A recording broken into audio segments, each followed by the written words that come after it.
साथियों, आज का टॉपिक है मोहम्मद गौरी के भारत पर आक्रमण। मोहम्मद गौरी का हम लोगों ने नाम सुना होगा। इससे पहले के एक वीडियो के अंदर मैंने महमूद गजनवी के भारत पर आक्रमण के विषय में आपसे चर्चा की थी। उसी तारतम्य में आज हम मोहम्मद गौरी के भारत के आक्रमण के विषय में जानेंगे। सबसे पहले ये जानना आवश्यक है कि मोहम्मद गौरी कौन था, कहाँ का निवासी था। मोहम्मद गौरी गजनी और हेरात के बीच एक गौर प्रदेश था, वहाँ का निवासी था। मोहम्मद गौरी का वास्तविक नाम जो था वो था शिहाबुद्दीन उर्फ मुइजुद्दीन मोहम्मद गौरी। महमूद गजनवी की जब मृत्यु हो गई तो उसके पश्चात गजनी की स्थिति काफ़ी अराजकतापूर्ण हो गई और वहाँ की स्थिति काफ़ी दुर्बल हो गई। वहाँ की अराजक और दुर्बल स्थिति का लाभ उठा करके मोहम्मद गौरी के भाई और गौर के सुल्तान गियासुद्दीन ने 1173 ईस्वी में गजनी पर अधिकार कर लिया। गजनी पर अधिकार करने के बाद गजनी के शासन प्रबंध के लिए गियासुद्दीन ने अपने छोटे भाई मोहम्मद गौरी को वहां का सूबेदार नियुक्त कर दिया। यद्यपि मोहम्मद गौरी गजनी में स्वतंत्र रूप से शासन करता था, लेकिन वह अपने भाई गियासुद्दीन के प्रति सदैव पूर्ण निष्ठावान रहा। अब बात करते हैं मोहम्मद गौरी के भारत पर आक्रमण करने के क्या उद्देश्य थे। गजनी का शासक बनने के बाद मोहम्मद गौरी ने भारत विजय की योजना बनाई और भारत विजय की योजना के तहत उसके विभिन्न उद्देश्य थे, जिनमें कुछ राजनीतिक उद्देश्य थे, कुछ धार्मिक उद्देश्य थे, कुछ आर्थिक उद्देश्य थे। अब इन उद्देश्यों पर हम अलग अलग चर्चा करेंगे। सबसे पहले राजनीतिक उद्देश्य। मोहम्मद गौरी अत्यंत महत्वाकांक्षी व्यक्ति था। भारत में वह अपना साम्राज्य स्थापित करना चाहता था। उसका प्रमुख लक्ष्य था भारत के अंदर साम्राज्य स्थापित करना। गजनवी वंश और गौर वंश, इन दोनों वंशों में वंशानुगत शत्रुता चली आ रही थी प्रारंभ से ही। पंजाब के अंदर अभी तक गजनवी वंश का शासन था, क्योंकि महमूद गजनवी ने विजित किया था, वहां पर अपना शासन स्थापित कर लिया था। इसलिए पंजाब को अपनी अधीनता में लेना मोहम्मद गौरी का एक प्रमुख लक्ष्य था। मोहम्मद गौरी गजनी को जीत करके पंजाब में अपना शासन स्थापित करना अपना स्वाभाविक अधिकार मानता था। पंजाब को अपने आधिपत्य में लेने से उसके वंश का एक शत्रु नष्ट होता था और पूर्व की ओर से उसके राज्य की सुरक्षा भी संभव होती थी। इस प्रकार से पंजाब को जीत करके गजनवी वंश को नष्ट करने से गौरी को मानसिक संतोष मिलता और इससे उसको राजनीतिक लाभ प्राप्त होता। तो ये उसका राजनीतिक उद्देश्य था। अब बात करते हैं धार्मिक उद्देश्य की। मोहम्मद गौरी एक कट्टर मुस्लिम व्यक्ति था। इस्लाम का मानने वाला था। इस्लाम का प्रसार करना अपना कर्तव्य मानता था। चूंकि भारत एक मूर्ति पूजक देश था, भारत में मूर्ति पूजा का प्रचलन था, इसलिए भारत से मूर्ति पूजा का नाश करना और हिंदुओं को मोहम्मद साहब का पैगाम देने के लिए मोहम्मद गौरी ने भारत पर आक्रमण किया। तो दूसरा उद्देश्य उसका धार्मिक उद्देश्य था, भारत के अंदर इस्लाम का प्रचार और प्रसार करना। तीसरा उद्देश्य था उसका आर्थिक उद्देश्य। मोहम्मद गौरी अच्छी तरह से जानता था कि भारत में अतुल धन संपदा विद्यमान है। चूंकि वह एक महत्वाकांक्षी व्यक्ति था और विशाल साम्राज्य का निर्माण करना चाहता था। विशाल साम्राज्य का निर्माण करने के लिए अतुल धन संपदा की आवश्यकता थी और इस धन संपदा को प्राप्त करने के उद्देश्य से ही उसने भारत पर आक्रमण किए। इसके बाद अगला उद्देश्य था गौरव प्राप्त करने की आकांक्षा उसकी। मोहम्मद गौरी के समय के सभी शासक जो थे वो शक्ति और सम्मान की लालसा से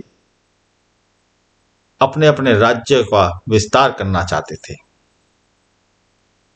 क्योंकि वही उनको गौरव दिला सकता था, वही उनको महानता प्रदान कर सकता था।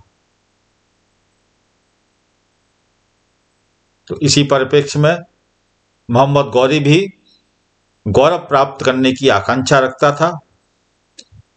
अतः इसी उद्देश्य से उसने भारत पर आक्रमण किया। अब उसके भारत पर आक्रमणों के बारे में चर्चा करते हैं। अनेक बार उसने आक्रमण किया भारत पर, अलग अलग स्थानों पर आक्रमण किया। क्रमबद्ध तरीके से उसकी चर्चा करेंगे अब हम लोग। सबसे पहले बात करते हैं मुल्तान पर आक्रमण की। 1175 ईस्वी में मोहम्मद गौरी ने मुल्तान पर आक्रमण किया। मुल्तान पर उस समय कर्मार्थियन संप्रदाय के एक मुसलमान शासक का शासन चल रहा था। मुल्तान का शासक मोहम्मद गौरी के आक्रमण का सामना नहीं कर सका। परिणामतः मोहम्मद गौरी ने बड़ी आसानी के साथ में मुल्तान पर अधिकार कर लिया। अगला आक्रमण उसका उक्ष पर आक्रमण। मुल्तान पर आक्रमण करने के बाद मोहम्मद गौरी ने 1176 ईस्वी में उच्च के दुर्ग पर आक्रमण किया। यहां पर उसने छल नीति का सहारा लिया और छल नीति के माध्यम से उसने उच्च के दुर्ग को विजित कर लिया और वहां पर अपना अधिकार स्थापित कर लिया। इसके बाद अगला आक्रमण गुजरात पर आक्रमण। 1178 ईस्वी में मोहम्मद गौरी ने गुजरात पर आक्रमण किया।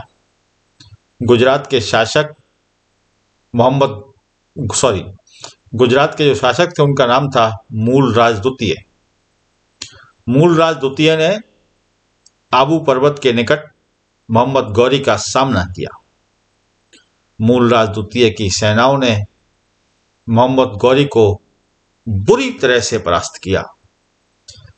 भारत में यह पहली पराजय थी मोहम्मद गौरी की। मोहम्मद गौरी को पराजय का सामना करना पड़ा इस आक्रमण में। इसके बाद अगला आक्रमण पंजाब पर आक्रमण। मूलराज द्वितीय से पराजित होने के बाद मोहम्मद गौरी ने अपने आक्रमण की दिशा बदल दी, मार्ग बदल दिया। इसके बाद मोहम्मद गौरी ने पंजाब की ओर बढ़ना शुरू किया। पंजाब में उस समय गजनवी वंश के शासक जिसका कि नाम मलिक खुसरव था, जो कि एक अयोग्य व्यक्ति था, मलिक खुसरव ने यद्यपि उसका विरोध किया परंतु वह शीघ्र ही परास्त हो गया। 1179 ईस्वी में मोहम्मद गौरी ने पेशावर को विजित किया और 2 वर्ष बाद उसने लाहौर पर आक्रमण किया और खुसरव ने अनेक बहुमूल्य भेंटें उसको प्रदान की और अपने पुत्र को बंधक के रूप में देकर के अपनी रक्षा की, प्राणों की रक्षा की उसने।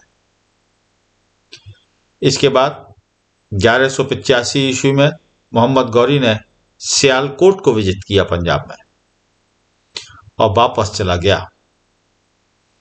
मोहम्मद गौरी के वापस चले जाने के पश्चात खुसरव ने, जो कि गजनवी वंश का शासक था वहां का, खुसरव ने पहाड़ी खोखर जाति थी उसकी सहायता लेकर के सियालकोट को जीतने का प्रयत्न किया, लेकिन वह असफल हुआ, जीत नहीं पाया। 1186 ईस्वी में मोहम्मद गौरी पुनः वापस आया और लाहौर पर आक्रमण किया। उसने छल नीति का अनुसरण करते हुए खुसरव को मिलने के लिए बुलाया और विश्वासघात करके उसको कैद कर लिया। इसके बाद संपूर्ण पंजाब पर उसका एकाधिपत्य स्थापित हो गया। 1192 ईस्वी में मोहम्मद गौरी ने गजनवी वंश के अंतिम शासक खुसरव का कत्ल करवा दिया। इस प्रकार से मोहम्मद गौरी ने पंजाब पर अपना अधिकार कायम कर लिया। इसके बाद भटिंडा पर आक्रमण। 1189 ईस्वी में मोहम्मद गौरी ने सीमावर्ती भटिंडा का किला था उस पर आक्रमण किया और उसको विजित कर लिया। इसके बाद मोहम्मद गौरी ने तराइन का युद्ध लड़ा।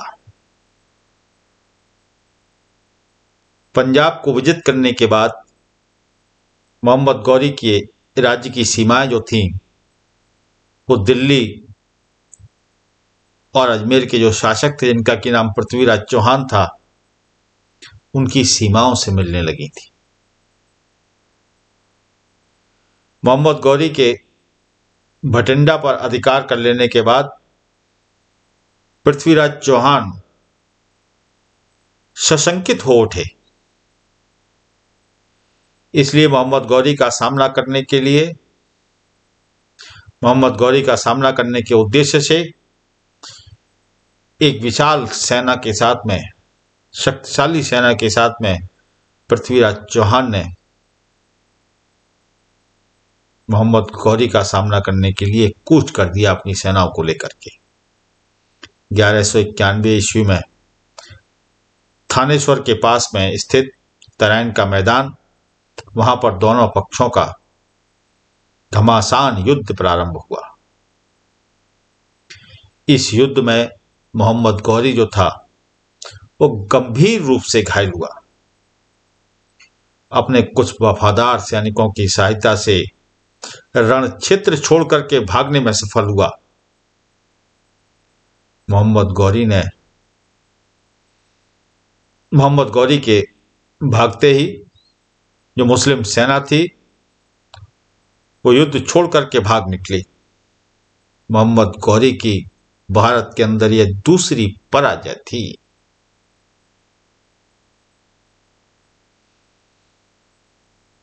इसके बाद तराइन का द्वितीय युद्ध। मोहम्मद गौरी तराइन के प्रथम युद्ध में बुरी तरह से परास्त हुआ था। घायल होकर के जान बचा करके भागना पड़ा था उसको। तो तराइन के पहले युद्ध में की पराजय को वो भुला नहीं पाया। वह स्वयं को अपमानित महसूस करता रहा। वह जानता था कि पृथ्वीराज चौहान को परास्त किए बिना वह भारत में आगे नहीं बढ़ सकता था। इसलिए 1 वर्ष तक मोहम्मद गौरी ने युद्ध की तैयारियां की और लगभग 1,20,000 की चुनी हुई घुड़सवार सेना लेकर के गजनी से पुनः उसने प्रस्थान कर दिया। लाहौर पहुंच करके उसने पृथ्वीराज चौहान के पास संदेश भिजवाया। उसने संदेश भेजा कि वह इस्लाम और उसके आधिपत्य को स्वीकार कर ले। लेकिन पृथ्वीराज चौहान ने उसे भारत से वापस लौट जाने का परामर्श दिया, उसको राय दी कि वापस लौट जाए। क्योंकि जो हस्न तराइन के पहले युद्ध में हुआ था वही हस्न इस युद्ध में भी होगा, इसलिए वापस लौट जाए। लेकिन मोहम्मद गौरी कहाँ मानने वाला था। मोहम्मद गौरी ने बठिंडा को जीत करके तराइन के मैदान में प्रवेश किया। इधर पृथ्वीराज चौहान भी अपनी सेना लेकर के वहां पहुंच गए। इस बार उनके साथ बहुत से अधीनस्थ सामंत थे, उनके साथ में सामंत शासक थे। इसके अलावा बहुत सारे अन्य हिंदू राजा भी थे जो पृथ्वीराज चौहान की सहायता के लिए आए थे। तराइन के मैदान में पुनः दोनों मेहनत सेनाओं का आमना सामना हुआ। इस बार मोहम्मद गौरी ने छल कपट की नीति का सहारा लिया। छल कपट की नीति का सहारा लेकर के मोहम्मद गौरी ने धोखे से पृथ्वीराज चौहान की विश्राम करती हुई सेना पर आक्रमण कर दिया। परिणामतः पृथ्वीराज चौहान परास्त हुए। पृथ्वीराज चौहान को इस युद्ध में बंदी बना लिया और बाद में उनकी हत्या कर दी। यह तराइन का द्वितीय युद्ध मध्यकालीन भारतीय इतिहास में निर्णायक और युग परिवर्तनकारी सिद्ध हुआ। इस युद्ध में पृथ्वीराज चौहान की पराजय के परिणाम स्वरूप हिंदुओं के गौरव का जो सूर्य था वो सदैव के लिए डूब गया। पृथ्वीराज चौहान के बाद कोई ऐसा भारतीय शासक नहीं बचा जो मुस्लिम आक्रांताओं के विरुद्ध एक संयुक्त मोर्चा संगठित कर सके और मोहम्मद गौरी के विरुद्ध युद्ध को संचालित कर सके। तराइन के द्वितीय युद्ध के परिणाम स्वरूप भारत में मुस्लिम सत्ता की नींव पड़ी और मोहम्मद गौरी के लिए अब भारत विजय की आकांक्षा को पूर्ण करना आसान हो गया। तो ये निर्णायक युद्ध सिद्ध हुआ तराइन का द्वितीय युद्ध। अब बात करते हैं चंदावर के युद्ध की, या कन्नौज पर आक्रमण किया, उसको चंदावर के युद्ध के नाम से जाना जाता है। 1194 ईस्वी में मोहम्मद गौरी ने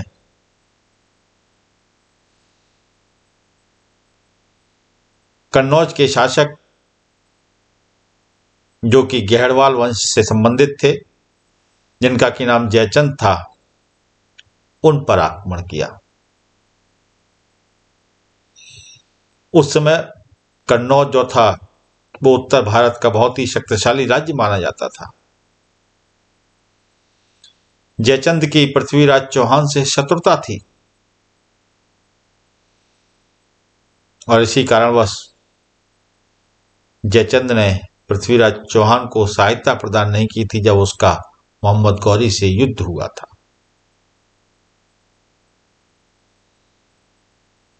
इसलिए अब इस अवसर पर जयचंद को मोहम्मद गौरी से अकेले ही युद्ध करना पड़ा। दोनों पक्षों के बीच में चंदावर के मैदान में भयंकर युद्ध हुआ 1194 ईस्वी में। इस युद्ध में मोहम्मद गौरी की पराजय होने वाली थी कि तभी अचानक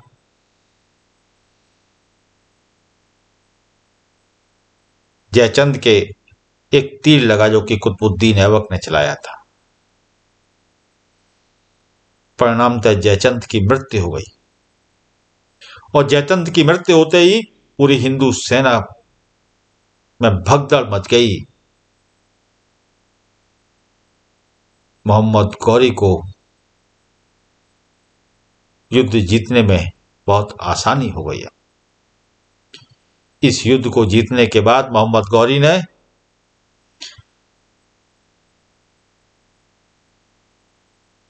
कन्नौज को तो विजित किया ही किया, इसके बाद वाराणसी नगर को लूटा मंदिरों को तोड़ा, मस्जिदों का निर्माण कराया उसने।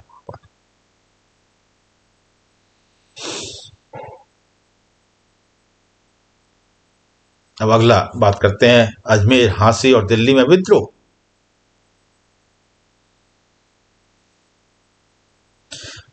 जयचंद को परास्त करने के बाद मोहम्मद गौरी भारत से वापस चला गया और जो क्षेत्र उसने विजित किए थे, जो प्रदेश उसने विजित किए थे, उन प्रदेशों को संगठित करने का उत्तरदायित्व अपने एक विश्वास पात्र गुलाम, जिसका कि नाम कुतुबुद्दीन ऐबक था, उस पर छोड़ गया था। मोहम्मद गौरी जब भारत से वापस चला गया तो उसके वापस चले जाने के बाद 1192 से लेकर के 1194 ईस्वी के बीच में अजमेर, झांसी और दिल्ली में वहां की जनता ने मुसलमानों के विरुद्ध विद्रोह कर दिया। लेकिन मोहम्मद गौरी के विश्वास पात्र सेनापति और उनके गुलाम कुतुबुद्दीन ऐबक ने इन विद्रोहों को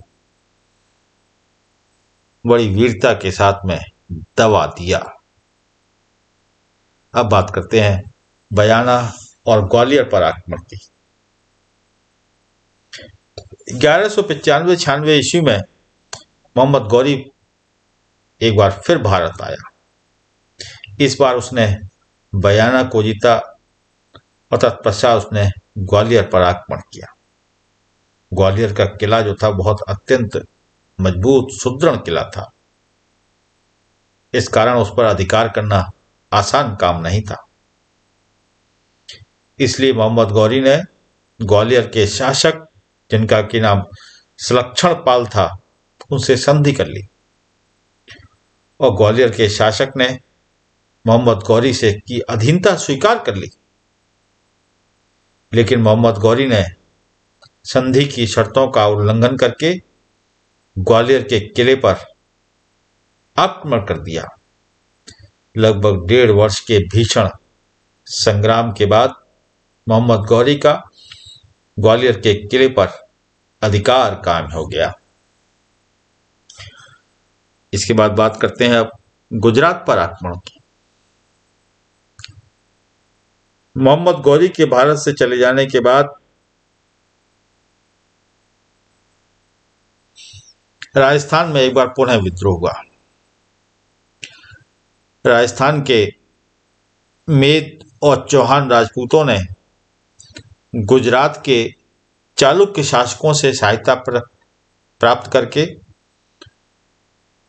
तुर्कों को राजस्थान से निकालने का प्रयास किया।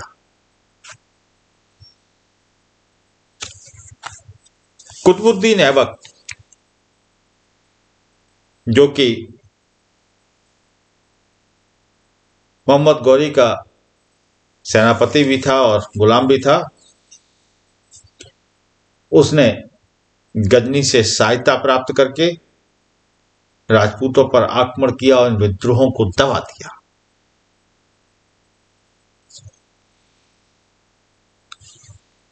राजस्थान के विद्रोह को समाप्त करने के बाद कुतुबुद्दीन ऐबक ने गुजरात पर आक्रमण किया, क्योंकि वहां के चालुक्य शासकों ने इन राजपूतों की सहायता की थी।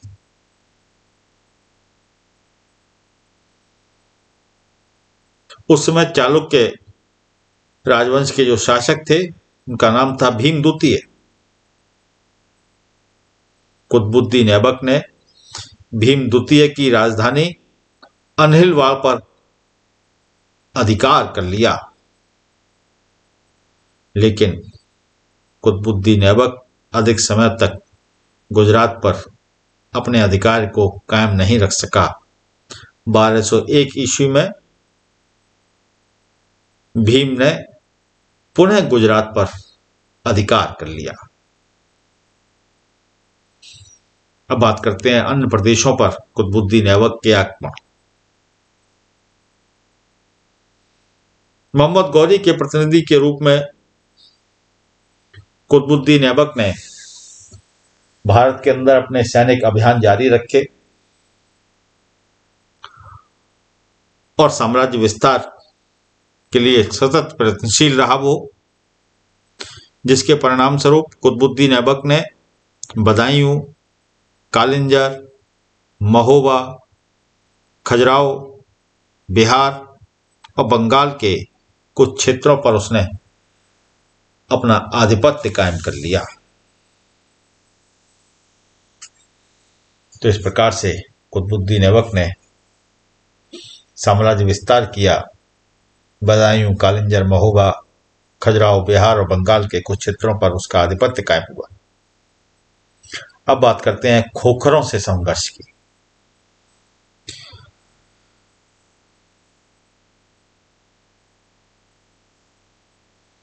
पंजाब के अंदर खोखर जाति ने मोहम्मद गौरी के सूबेदार को परास्त करके लाहौर को जीतने का प्रयास किया। इस कारण से 1205 ईस्वी में मोहम्मद गौरी एक बार फिर भारत आया। झेलम और चिनाब नदी के बीच में उसका खोखरों से मुकाबला हुआ। बड़ा भयंकर युद्ध हुआ। खोखर भी बहुत जुझारू जाति थी। बड़ा भयंकर संघर्ष हुआ दोनों पक्षों में। खोखरों ने दांत खट्टे कर दिए मोहम्मद गौरी के। यदि कुतुबुद्दीन ऐबक अपनी सेना लेकर के वहां नहीं पहुंचता तो इस युद्ध में मोहम्मद गौरी की निश्चित रूप से पराजय होती। लेकिन कुतुबुद्दीन ऐबक ठीक समय पर अब सेना लेकर के वहां पहुंच गया। तो इसका परिणाम हुआ मोहम्मद गौरी को इस संघर्ष के अंदर विजय प्राप्त हुई। मोहम्मद गौरी की सेना ने खोखरों का बड़ी निर्दयता के साथ में कत्ल किया, कत्लेआम मचाया।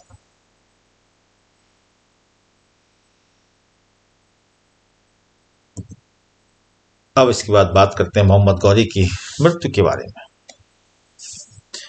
1206 ईस्वी में खोखरों को दंडित करने के बाद मोहम्मद गौरी लाहौर पहुंचा और वहां व्यवस्था कायम करके वह गजनी की ओर वापस प्रस्थान कर दिया। जिस समय गजनी वापस जा रहा था तो मार्ग में रास्ते में सिंधु नदी के तट पर दम्यक नामक स्थान है। एक दम्यक नामक स्थान पर शाम के समय की नमाज अदा कर रहा था वो।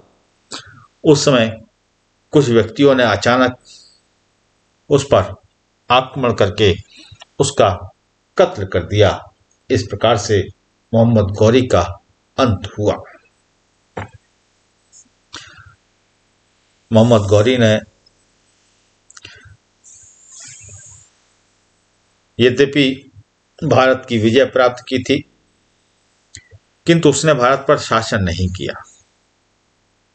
मोहम्मद गौरी ने भारत में अपने जो विजित प्रदेश थे उन विजित प्रदेशों को संगठित करने का उत्तरदायित्व जो था वो अपने विश्वास पात्र गुलाम, जो कि उसका सेनापति भी था, कुतुबुद्दीन ऐबक जिसका कि नाम था, उसको सौंप दिया था। उसे अपना प्रतिनिधि नियुक्त कर दिया था, रिप्रेजेंटेटिव नियुक्त कर दिया था। 1206 ईस्वी में जब मोहम्मद गौरी की मृत्यु हो गई तो उसके बाद मोहम्मद गौरी का जो भारतीय साम्राज्य था उस भारतीय साम्राज्य का स्वामी जो था वो मोहम्मद गौरी का सरप्रमुख गुलाम कुतुबुद्दीन ऐबक बन गया। कुतुबुद्दीन ऐबक ने भारत में एक नवीन राजवंश की नींव डाली जिसे गुलाम वंश के नाम से जाना जाता है।